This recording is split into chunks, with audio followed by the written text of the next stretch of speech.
ଯେଉଁ ଜନ ଦିନହୀନ ନିମନ୍ତେ ଚିନ୍ତା କରଇ ସେ ଧନ୍ୟ। ସଦାପ୍ରଭୁ ଦୁର୍ଦ୍ଦଶା ଦିନରେ ତାହାକୁ ଉଦ୍ଧାର କରିବେ। ସଦାପ୍ରଭୁ ତାହାକୁ ରକ୍ଷା କରି ଜୀବିତ ରଖିବେ ଓ ସେ ପୃଥିବୀରେ ଆଶୀର୍ବାଦ ପ୍ରାପ୍ତ ହେବ। ସେ ବ୍ୟାଧି ଶଯ୍ୟାଗତ ହେଲେ ସଦାପ୍ରଭୁ ତାହାକୁ ଧରି ରଖିବେ। ତୁମ୍ଭେ ପୀଡ଼ା ସମୟରେ ତାହାର ସମସ୍ତ ଶଯ୍ୟା ପରିବର୍ତ୍ତନ କରୁଅଛ। ମୁଁ କହିଲି, ହେ ସଦାପ୍ରଭୁ, ମୋ ପ୍ରତି ଦୟା କର, ମୋ ପ୍ରାଣକୁ ସୁସ୍ଥ କର, କାରଣ ମୁଁ ତୁମ୍ଭ ବିରୁଦ୍ଧରେ ପାପ କରିଅଛି। ସଦାପ୍ରଭୁ ଇସ୍ରାଏଲର ପରମେଶ୍ୱର ଅନାଦିକାଳରୁ ଅନନ୍ତ କାଳ ଧନ୍ୟ ହୁଅନ୍ତୁ। ଆମିନ୍। ପ୍ରଭୁ ଯୀଶୁଖ୍ରୀଷ୍ଟଙ୍କର ପବିତ୍ର ନାମରେ ଆପଣମାନଙ୍କ ପ୍ରତ୍ୟେକଙ୍କୁ ଏହି ବର୍ଷର ଷଷ୍ଠ ମାସର ଶେଷ ବିଶ୍ରାମବାର ଉପାସନା ମଧ୍ୟକୁ ସ୍ୱାଗତ କରେ। ବାସ୍ତବରେ ପ୍ରଭୁ ମହାନ ପରମେଶ୍ୱର ଅଟନ୍ତି ଏବଂ ଆମମାନଙ୍କର ଦିନ ପ୍ରତିଦିନ ଯତ୍ନ ତତ୍ତ୍ୱ ନେଇ ଜୀବିତମାନଙ୍କ ମଧ୍ୟରେ ଆମମାନଙ୍କୁ ସ୍ଥାନ ଦେଇ ତାଙ୍କରି ଆରାଧନା କରିବା ନିମନ୍ତେ ନିଜ ନିଜ ପରିବାର ମଧ୍ୟରେ ସୁଯୋଗ ଦେଇଅଛନ୍ତି। ଯେତେବେଳେ ଆମମାନେ ପ୍ରଭୁଙ୍କର ସମୀପବର୍ତ୍ତୀ ହେଉଅଛୁ, ସେ ସମୟରେ ପିତା ପରମେଶ୍ୱର ଆମମାନଙ୍କ ଆତ୍ମାଙ୍କ କର୍ତ୍ତୃକ ପରିଚାଳିତ କରନ୍ତୁ ଏବଂ ତାଙ୍କରି ବାକ୍ୟ ମାଧ୍ୟମରେ, ପ୍ରଶଂସା ମାଧ୍ୟମରେ, ସୂଚନା ମାଧ୍ୟମରେ ଏବଂ ପ୍ରାର୍ଥନା ମାଧ୍ୟମରେ କଥା କହନ୍ତୁ। ଏହି ବର୍ଷଗୁଡ଼ିକରେ ମଧ୍ୟ ଏହି ବର୍ଷ କଟକ ଧର୍ମାଞ୍ଚଳ 50 ବର୍ଷ ପୂର୍ତ୍ତି ଉପଲକ୍ଷେ ଅନେକ ପ୍ରାର୍ଥନାର ମୁହୂର୍ତ୍ତ ଅତିବାହିତ କରୁଅଛନ୍ତି। 24 ଘଣ୍ଟିଆ ଏବଂ 1 ଘଣ୍ଟିଆ ସେହି ପ୍ରାର୍ଥନା ଦଳକୁ ମଧ୍ୟ ଆମମାନେ ନିଜ ନିଜ ପରିବାରରେ ପ୍ରାର୍ଥନାରେ ସ୍ମରଣରେ ରଖିବା, ପ୍ରାର୍ଥନା କରିବା।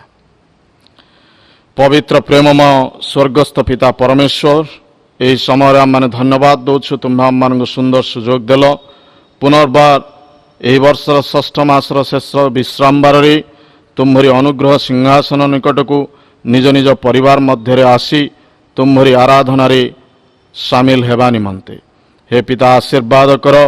ଆଜିର ଏହି ଉପାସନାର ଆରମ୍ଭରୁ ଶେଷ ପର୍ଯ୍ୟନ୍ତ ତୁମ୍ଭର ପବିତ୍ର ଆତ୍ମାଙ୍କ ଚାଳନା ଆମମାନଙ୍କ ମଧ୍ୟରେ ପ୍ରଦାନ କର। ହଁ ପିତା, ନିଶ୍ଚିତ ଭାବେ ତୁମ୍ଭେ ଗୌରବମୟ ପରମେଶ୍ୱର ଅଟ। ସକଳ ଗୌରବ, ପ୍ରଶଂସା, ସମ୍ଭ୍ରମ ତୁମ୍ଭେ ପାଅ ଏବଂ ତୁମ୍ଭର ପ୍ରିୟ ଦାସ ଶ୍ରୀ ଜର୍ଜ ଅମିତ ଦାସଙ୍କୁ ମଧ୍ୟ ତୁମ୍ଭେ ତୁମର ପବିତ୍ର ଆତ୍ମାଙ୍କର ନୂତନ ଅଭିଷେକ ଦେଇ ଆମମାନଙ୍କ ମଧ୍ୟରେ ବ୍ୟବହାର କର ଏବଂ ପବିତ୍ର ଆତ୍ମାଙ୍କ ଚାଳନା ଆମମାନଙ୍କ ପ୍ରତ୍ୟେକଙ୍କ ସହବର୍ତ୍ତୀ ହୁଅନ୍ତୁ। ଆରମ୍ଭରୁ ଶେଷ ପର୍ଯ୍ୟନ୍ତ ଉପାସନାର ପ୍ରତ୍ୟେକଟି ମୁହୂର୍ତ୍ତକୁ ନିଜ ନିଜକୁ ତୁମର ସ୍ୱର୍ଗୀୟ ସିଂହାସନ ନିକଟକୁ ଆଣି ପ୍ରାର୍ଥନା ତ୍ରାଣକର୍ତ୍ତା ପ୍ରେମ ପ୍ରଭୁ ଯୀଶୁଖ୍ରୀଷ୍ଟଙ୍କ ଅତୁଳନୀୟ ନାମରେ ମାଗିଲୁ। ଆମିନ୍।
किया आनंदी भरा अज्ञान जन को दिया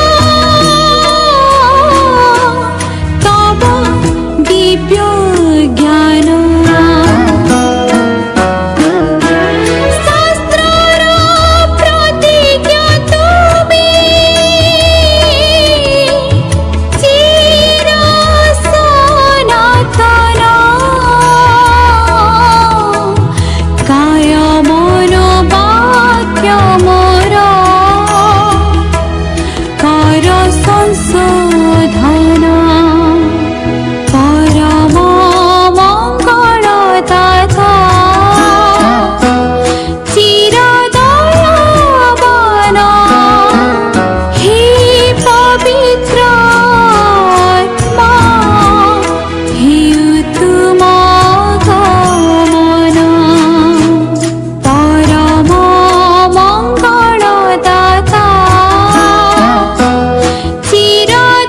चिरदयावान हे पवित्र आत्मा हेउ तुम गमन परम मंगलदाता।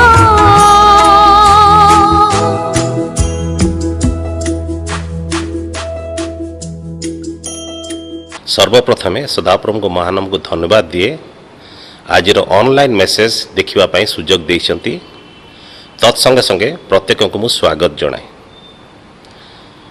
वर्तमान समय रे एक भावना व्यक्त करने चाहे ता एही परी चाउल ओ लवण तीनी पा भात रांधिबा निमंते कौन तीनी पा लुण व्यवहार करने आवश्यक निश्चित भाव नुहे।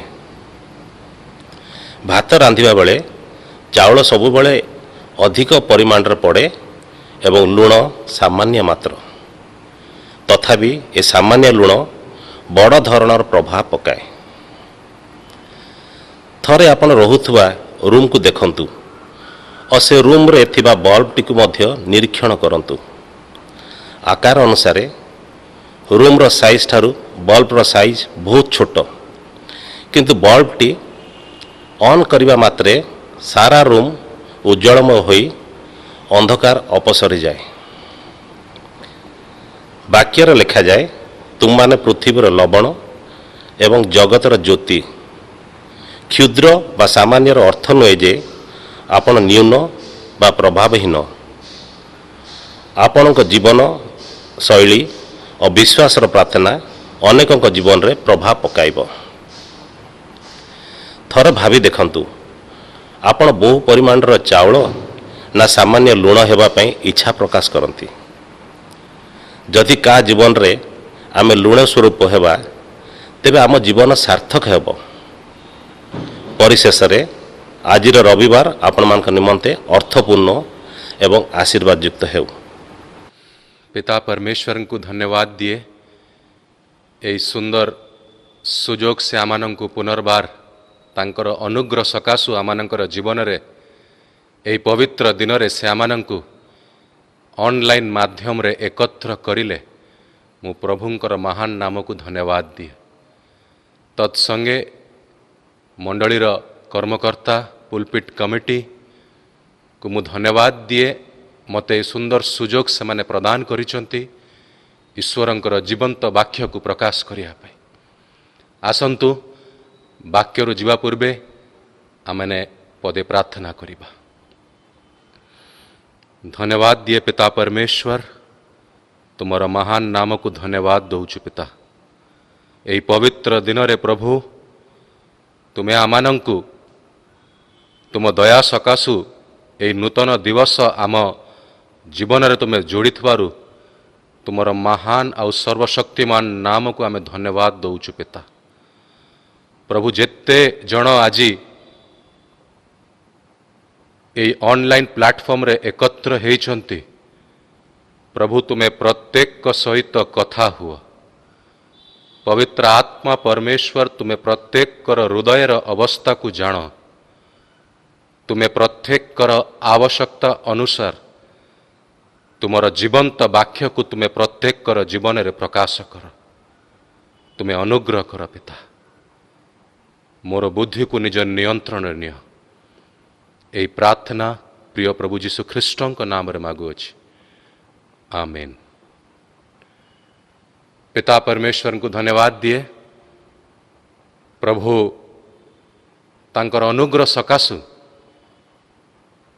एई मंद जगतरे से आमानंकु जीवित मानंक मध्यरे स्थान देइछन्ति। तांकर उद्देश्य सकाशे आमानंकर जीवन रे से प्रतिदिन नुआ नुआ आशीर्वाद करी से आमानंकु अनुग्रह प्रदान करुछन्ति। प्रभुंकर महान नाम को धन्यवाद दिए।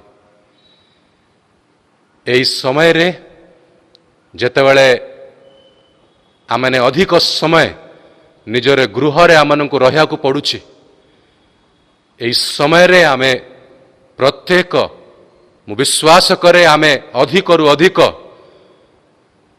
आमनकर परमेश्वरंकर सानिध्य रे आमे निजर समय को व्यतीत करूअछु। कहीं यही समय गुरुत्वपूर्ण आम जीवन पाई। यही समय प्रस्तुतर समय परमेश्वरंक सांगेरे आमे जेते घनिष्ठ संपर्क साधन करिबा, तांकर इच्छा को निजर जीवन रे आमे जानी पारिबा। परमेश्वर मु विश्वास करे प्रत्येक को अनुग्रह करूअछन्ति।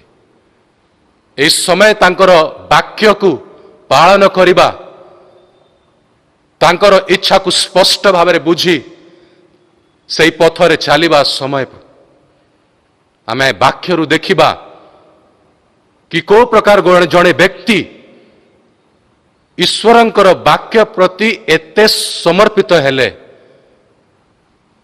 कि तांकर इच्छा को साधन करिया पाई से पछघुंचा देले नाही। आमे आजिर शास्त्रांश पढ़िबा आदि पुस्तक तार 22 तार 2 सेठी आमे देखुचु परमेश्वरंकर वाक्य अब्राहम को पाखरे आसिला। आ अब्राहम को से कहिले, तुमे निजर एकमात्र पुत्र को मो निमंते मोरिया देश को तुमे जीव आ सेठी देखैथिबा गोटे पर्वत रे तुमे ताकू होमार्थक बलि करिब।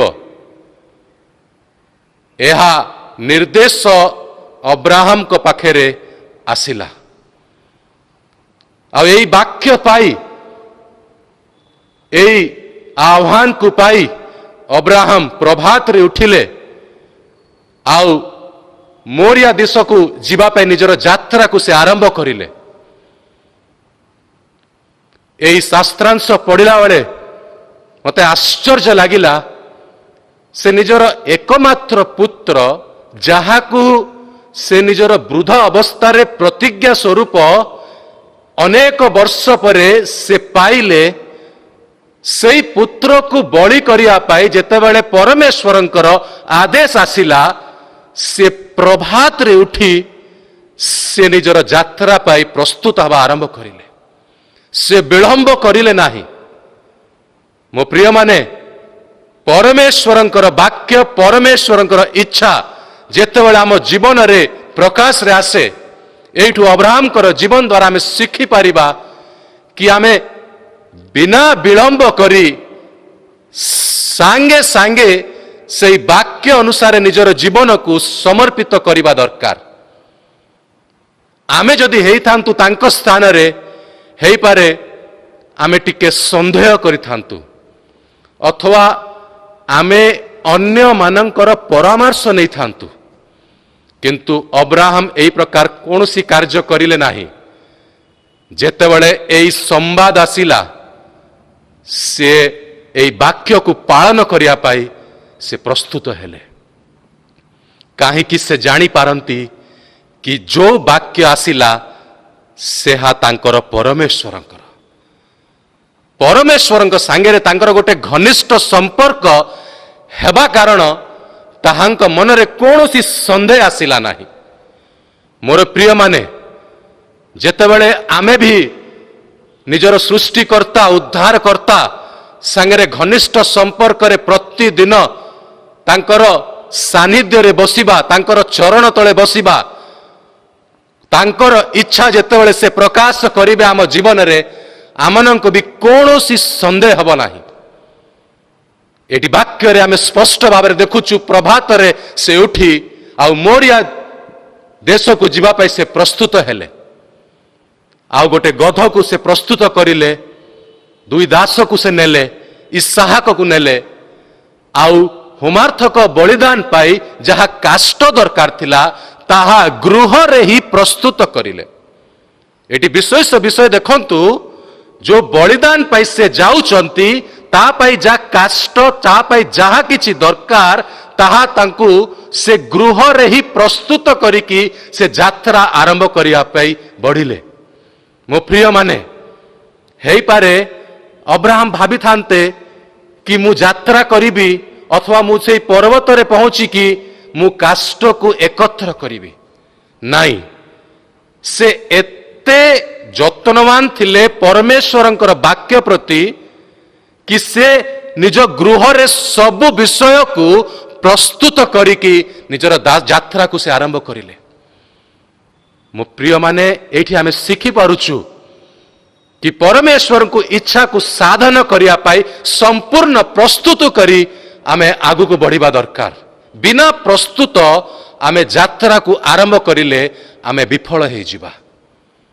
ଏଇଠି ସେ ସମ୍ପୂର୍ଣ୍ଣ ପ୍ରସ୍ତୁତ ହେଇ ଯାତ୍ରା ଆରମ୍ଭ କରୁଛନ୍ତି। ଆଉ ଯେତେବେଳେ ସେ ମୋରିଆ ଦେଶକୁ ପହଞ୍ଚୁଛନ୍ତି, ଆଉ ସେଇ ସ୍ଥାନରେ ସେ ଯୋଉ ପର୍ବତ ପରମେଶ୍ୱର ତାଙ୍କୁ ଦେଖାଇଲେ, ସେଇ ପର୍ବତର ଚଢିବାର ସମୟ ଆସିଲା। ସେଇ ସମୟରେ ସେ ନିଜର ଦୁଇ ଦାସଙ୍କୁ କହିଲେ, ତୁମେମାନେ ଏଇ ସ୍ଥାନରେ ରୁହ, ମୁଁ ମୋର ପୁତ୍ର ସେଇ ପର୍ବତରେ ପରମେଶ୍ୱରଙ୍କର ଆରାଧନା କରିକି ଫେରି ଆସିବା। ମୋର ପ୍ରଶ୍ନ ଏଇଠି କି ଦୁଇ ଦାସକୁ ସେ ସେଇ ସ୍ଥାନରେ କାହିଁକି ଛାଡ଼ିଦେଲେ? ଆଉ ଯଦି ଛାଡ଼ିବାର ଥିଲା ତାହେଲେ ଗୃହରୁ କାହିଁକି ନେଇକି ଆସିଲେ? ଏବେ ଯେତେବେଳେ ସେ ମୋରିଆ ଦେଶକୁ ପହଞ୍ଚିଲେ, ଆଉ ସେ ଜାଣିଲେ କି କୋଉ ପର୍ବତରେ ଇସାହାକକୁ ବଳି କରିବାକୁ ପଡ଼ିବ, ସେ ଜାଣିଗଲେ କି ଏବେ ସମୟ ଆସିଲା ପରମେଶ୍ୱରଙ୍କର ଇଚ୍ଛାକୁ ସମ୍ପୂର୍ଣ୍ଣ ଭାବରେ ମୁଁ ସଫଳ କରିବି। ଏହି ଦୁଇ ଦାସ ପରମେଶ୍ୱରଙ୍କର ଇଚ୍ଛାକୁ ସଫଳ କରିବା ପାଇଁ ଗୋଟେ ବାଧାର କାରଣ ହେଇଥାନ୍ତେ। ସେମାନେ ଅବ୍ରାହମକୁ ଏହି କାର୍ଯ୍ୟକୁ ସମ୍ପୂର୍ଣ୍ଣ କରିବା ପାଇଁ ନିଶ୍ଚୟ ମନା କରିଥାନ୍ତେ, ତାହାଙ୍କୁ ରୋକିଥାନ୍ତେ। ସେଇ ପାଇଁ ଅବ୍ରାହମ ସେଇ ଦୁଇ ଦାସଙ୍କୁ ସେଇ ସ୍ଥାନରେ ରଖି କେବଳ ସେ ନିଜେ ଆଉ ତାଙ୍କ ପୁତ୍ରକୁ ନେଇକି ସେଇ ପର୍ବତରେ ସେ ଆଗକୁ ବଢିବା ପାଇଁ ସେ ପ୍ରସ୍ତୁତ ହେଲେ। ଯେତେବେଳେ ଆମେ ଜାଣୁ କି ସେ ବୃଦ୍ଧା ଅବସ୍ଥାରେ ଥିଲେ, ଆଉ ଏବେ ପର୍ବତକୁ ଚଢିବାର ସମୟ ଆସିଲା, ଏବେ କଷ୍ଟର ସମୟ ଆସିଲା, ଏହି ସମୟରେ ସେଇ ଦୁଇ ଦାସଙ୍କର ସାହାଯ୍ୟ ଅତି ଆବଶ୍ୟକ ଥିଲା। କିନ୍ତୁ ଏହି ସମୟରେ ସେଇ ଦୁଇ ଦାସକୁ ସେଇ ସ୍ଥାନରେ ଛାଡ଼ିଦେଲେ। କାହିଁକି? ଏହି ଦୁଇ ଜଣ ଈଶ୍ୱରଙ୍କ ଇଚ୍ଛାକୁ ସମ୍ପୂର୍ଣ୍ଣ କରିବା ପାଇଁ ଗୋଟେ ବାଧାର କାରଣ ହେଇଥାନ୍ତେ। ତ ଆଣିଲେ କାହିଁକି? କାହିଁକି ଯାତ୍ରାର ଏଇ ସ୍ଥାନ ଯାଏ এই দুই দাসଙ୍କର ଆବଶ୍ୟକ ଥିଲା। ମୋ ପ୍ରିୟମାନେ, ଆମ ଜୀବନରେ ବି এই ଜୀବନ ଯାତ୍ରାରେ ଆମ ସାଙ୍ଗରେ ପ୍ରଭୁ କିଛି ଲୋକମାନଙ୍କୁ ଯୋଡ଼ିଥାନ୍ତି, ଯେଉଁମାନେ ସାହାଯ୍ୟ କରନ୍ତି ପରମେଶ୍ୱରଙ୍କର ଇଚ୍ଛାକୁ ସମ୍ପୂର୍ଣ୍ଣ କରିବା ପାଇଁ। ପରମେଶ୍ୱରଙ୍କର ଇଚ୍ଛାକୁ ସମ୍ପୂର୍ଣ୍ଣ କରିବା ପାଇଁ এই ଦୁଇ ଦାସଙ୍କର ଆବଶ୍ୟକ ଥିଲା এই ସ୍ଥାନ ଯାଏ, ମୋରିଆ ଦେଶକୁ ପହଞ୍ଚିବା ଯାଏ। ଆମ ଜୀବନରେ ବି କିଛି ଲୋକମାନେ କୁ ପ୍ରଭୁ ଆମ ସାଙ୍ଗରେ ଯୋଡ଼ିକି ରଖିଥାନ୍ତି, କାହିଁକି ଆମର ଜୀବନ ଯାତ୍ରାରେ ତାଙ୍କର ଆବଶ୍ୟକତା ଥାଏ। କିନ୍ତୁ ସମ୍ପୂର୍ଣ୍ଣ ପରମେଶ୍ୱରଙ୍କର ଇଚ୍ଛାକୁ ଯେତେବେଳେ ସାଧନ କରିବାର ସମୟ ଆସେ, ସେତେବେଳେ ଆମମାନଙ୍କୁ ଏକାକୀ ହିଁ ଚାଲିବାକୁ ପଡ଼ିବ। କାହିଁକି? ଯେଉଁମାନେ ଏଇ ଯାଏ ଆମମାନଙ୍କୁ ସାହାଯ୍ୟ କରିଛନ୍ତି, ସେଇମାନେ ଈଶ୍ୱରଙ୍କର ଇଚ୍ଛାକୁ ସାଧନ କରିବା ପାଇଁ ଗୋଟେ ବାଧାର କାରଣ ହୁଅନ୍ତି। सेमाने हेई पारंती आमर परिवार लोक हेई पारंती कौनसी प्रभुंकर दास जो मान जे आम पाई प्रार्थना करी आमनकु काउंसलिंग करी एई जाए आमर जीवन यात्रा रे आम सांगे थिले किंतु प्रत्येक कर गोटे व्यक्तिगत आह्वान थाए से व्यक्तिगत आह्वान को संपूर्ण करिया पाई गोटे समय आम जीवन रे आसीबो जेतेबेले आमको एकाकी चलिया को पड़िबो कष्ट हेले भी चलिया को पड़िबो। एठी दुई दासों को छाड़ी अब्राहम और इसहाक ईश्वरंकर इच्छा को संपूर्ण करिया पाई से पर्वत आड़े यात्रा आरंभ करुचंती। आ जेतेबेले सेमाने जाउचंती इसहाक अब्राहम को पचारुचंती कि पिता बळी पाई अग्नि अच्छी काष्ट अच्छी किंतु मेंढा छुआ कहीं पुत्र पचारिले पितांकर हृदय रे कौन चालुथुबो टिके चिंता करी देखंतु किंतु अब्राहम कौन उत्तर दौचंती अब्राहम विश्वास रो उत्तर दौचंती कि सदा प्रभु जोगाइबे आमे जदि तांको स्थान रे थांतु आमे विरक्त हो जाई थांतु किंतु अब्राहम निजर मुखरु विरक्त भावना को से प्रकाश करुनाहांती किंतु निजर सृष्टिकर्ता परमेश्वरंकर उपरे से निजर विश्वास को कन्फर्म करुचंती प्रकाश रे आणुचंती से नकारात्मक कथा को से निजर मुखरु अंगीकार करुनाहांती आ जेतेबेले से कहउचंती सदा प्रभु जोगाइबे सेतेबेले ही तांको जीवन रे आश्चर्य कर्म आरंभ हो जाउछि। मो प्रिय माने जो परिस्थिति भी आमे जाऊ ना कहीं केबे भी आमे नकारात्मक कथा को निजर मुखरु अंगीकार करिबा नाही सदाबेले विश्वास रो कथा को निजर मुखरु प्रकाश करिबा दरकार। परमेश्वर एहा द्वारा संतुष्ट हुअंती आ एहा द्वारा आमनक जीवन रे से बड़ बड़ कार्य को करिबा आरंभ करंती। एहा द्वारा आमे अब्राहम को जीवन रे शिखि पारुछु। ताहापरे से काष्ट को वेदी को निर्माण करुचंती आ निर्माण करिकी आमे देखुछु कि इसहाक को सेठी से रखी आउ से निजर छुरी धरी तांको बळी करिया पाई से प्रस्तुत हेलेनी। आउ जेतेबेले से तांको होमार्थक बलिदान करिया पाई से छुरी को तांको आड़े से बढ़ौचंती सेतेबेले स्वर्गरु परमेश्वर निजर दूतों को पठाई कि तांको अटकाई दौचंती आ गोटे स्वर को से शुणुचंती हे अब्राहम ताहा माने अब्राहम केते समर्पित थिले ईश्वरंकर इच्छा को संपूर्ण करिया पाए। परमेश्वर को मते लागे निजर सिंहासन से उठी जाइतिबे काळे ये निज पुत्र को बळी न कर दो। परमेश्वर निजर दूतों को पठाई दुई थर कहउचंती हे अब्राहम निज पुत्र आड़े तुमे से छुरी को बढ़ाओ नहीं। यह कही परमेश्वर गोटे विषय को से प्रकाश करती कि तुमे जदि मनुष्य ही निज पुत्र को बलि करने पे प्रस्तुत होइच मो निजर पुत्र को बलि करिबे। तुमर बलिदान द्वारा मुक्ति आसीब नाही किंतु मो पुत्र बलि हब। यीशु ख्रीष्ट को से परमेश्वर बलिदान करिबे मानव जातिर मुक्ति पाई यह से प्रकाश रे आनिले। आमे देखु परमेश्वर सेठी जोगाइले गोटे मेंढा छुआ गोटे मेष को आमे देखुछु से पर्वत रे परमेश्वर सेठी आनिले जहा को अब्राहम बलि करिले। यह स्पष्ट परमेश्वर मानव जाति को पाई गोटे प्रकाश आनिले कि से निज पुत्र को संपूर्ण मानव जाति पाई से बलि करिवे। आज से बलिदान पाई आज से कालवारी बलिदान पाई आज आमे मुक्तिर पथ को जानी पारिछु आमे परित्राण स्वाद को अनुभव करिछु। से बलिदान आम जीवन रे मो प्रिय माने व्यर्थ न हो। यीशु ख्रीष्टंकर बहुमूल्य रक्त आम प्रत्येक पाप को से क्षमा करिया पे विश्वस्त संपूर्ण परिष्कृत हेबा समय से कालवारी बलिदान को आमे अनुभव करिबा मने पकाइबा।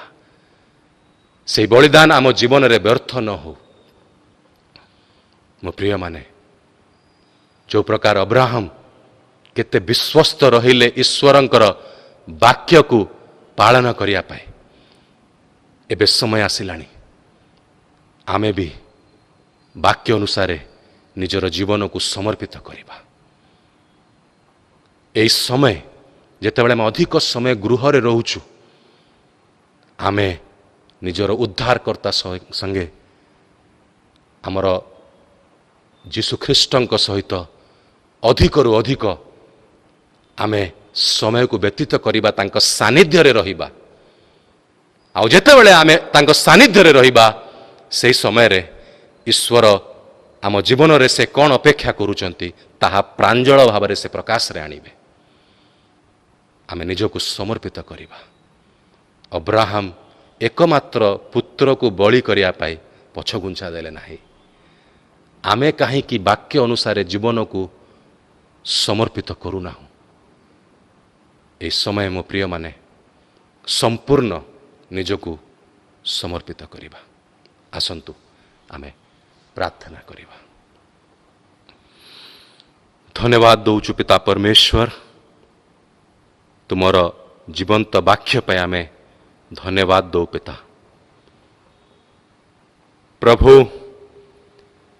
एई समय रे एई मंद जगत रे प्रभु तुमे आमानंकु एई जाय संभाली रखिछ। प्रभु आमे तुमको धन्यवाद दौचु। प्रभु तुमर प्रत्येक कर जीवन पाई गोटे विशेष योजना अच्छी। प्रभु तुम्हें एई विषय को प्रत्येक कर जीवन रे तुम्हें प्रकाश रे आणुअछ बोल कि धन्यवाद प्रभु। तुमर बलिदान आम जीवन पाई व्यर्थ न हो प्रभु। वाक्य अनुसार निजर जीवन को समर्पित करिया पाई तुम्हें आमानंकु साहाय्य कर प्रभु। तुमर पथरे चलिया पाई जेते भी प्रभु कष्ट हो ना कहीं तुमर पथरे चलिया पाई आमानंकु साहाय्य प्रदान कर। तुम्हें सहवर्ती ईश्वर हुआ प्रभु। जेते जन आज ए वाक्य को शुणुचंती तुम्हें प्रत्येक कर जीवन रे गोटे विशेष कार्य को तुम्हें आरंभ कर।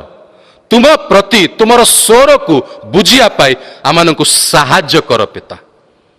तुम्हें आशीर्वाद कर प्रत्येक को प्रभु तुमर आउर निकटवर्ती कर पिता। प्रभु आमे प्रार्थना करूछु जदि किए ए लॉकडाउन समय रे समस्या रे अछि, प्रभु तुमर आश्चर्य हस्त को बढ़ाई प्रत्येक कर जीवन रे तुम्हें से समस्या को दूर कर पिता। जदि किए असुस्थ अछि प्रभु तुमर आरोग्यकारी हस्त एई खेणी तांकर जीवन रे कार्य करू। एई खेणी तुमर आश्चर्य उपस्थिति को तांको जीवन रे से अनुभव करी सुस्थता को लाभ करंतु प्रभु। तुम्हें एई प्रकार कार्य करी निजर महिमा को प्रत्येक कर जीवन रे प्रकाश कर प्रभु। तुम्हें आमानंकर संगे रे अछ ए पे आमे प्रभु तुमको धन्यवाद दउछु। आमको केबे भी तुम्हें छाड़ी न प्रभु आमे तुमको धन्यवाद दउछु। आम जीवनर समय तुम हस्तरे आमे समर्पित करूछु पिता। तुम्हें व्यक्तिगत भाव में प्रत्येक सांगे तुम्हें डील कर प्रभु। तुम्हें प्रत्येक को पथरे आगु को नहीं चल प्रभु। प्रत्येक श्रोता को तुम हस्तरे समर्पित करी यही प्रार्थना प्रिय प्रभु जीशु ख्रीष्टଙ୍କ नाम रे मागुअछि, आमीन। एतबेले पिता परमेश्वरंगर असीम प्रेम, पुत्र प्रभु जीशु ख्रीष्टंगर महानुग्रह तथा पवित्र आत्मांगर शांति शक्ति एवं सहभागिता आम प्रत्येक सहित मंडल प्रत्येक परिवार सहित रही आशीर्वाद उपकार सुरक्षा प्रदान करवा। आमीन।